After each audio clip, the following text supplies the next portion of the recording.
Então, essa aqui é a segunda aula. Vamos falar agora sobre o limiar de Dort. Essa é a segunda lei da UX e se pronuncia Dort, mas a escrita é assim: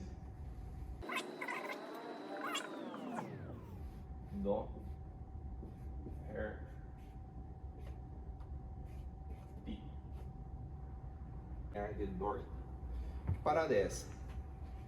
A gente tem que ter em mente que em 1982, quando esse estudo foi realizado, eles queriam entender como é que funcionava a interação entre homem e máquina.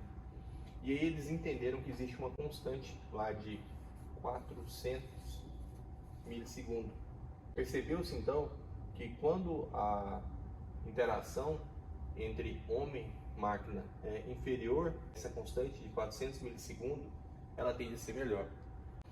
Hoje a gente tem, por exemplo, outras constantes que linkam com essa segunda lei da UX, que são os 200 milissegundos lá do próprio Google. Então, quando uma página ela demora a responder mais do que 200 milissegundos, ela já tem uma penalidade crítica. Eu vou fazer a minha otimização de busca, né, meu SEO, e aí essa parada, que é a minha busca orgânica, quando ela não cumpre esse pré-requisito de 200 milissegundos, eu já tenho um problema.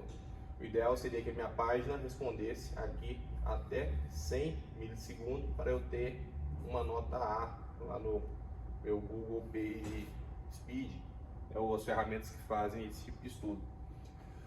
Porque essa sensação de eu clico um botão e ele não responde, que é uma outra parada da usabilidade, eu vou deixar uma aula bônus aqui, vai ficar inserida uma tarefa junto com o PDF dessa aula.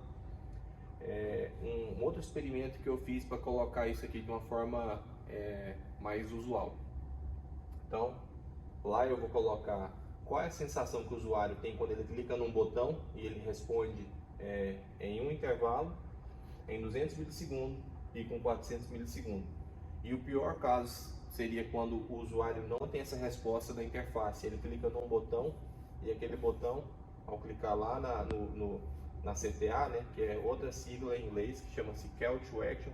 Então eu tenho ali a minha landing page e quando o cara clica nesse botão que faz a conversão de toda essa parada, essa engrenagem aqui não responde para ele.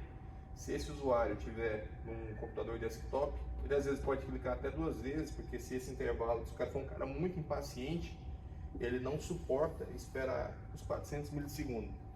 Então, a neurociência e o comportamento, né, psicológico humano, a gente tem percebido que com o passar do tempo, os usuários não têm mais paciência. O próprio YouTube faz uma chamada de 4 segundos, né, no vídeo, e se aquilo ali não é cumprido, então o que acontece? Basicamente o usuário tem a condição de fazer o skip, né, pulou do vídeo porque não chamou a atenção dele nesse intervalo.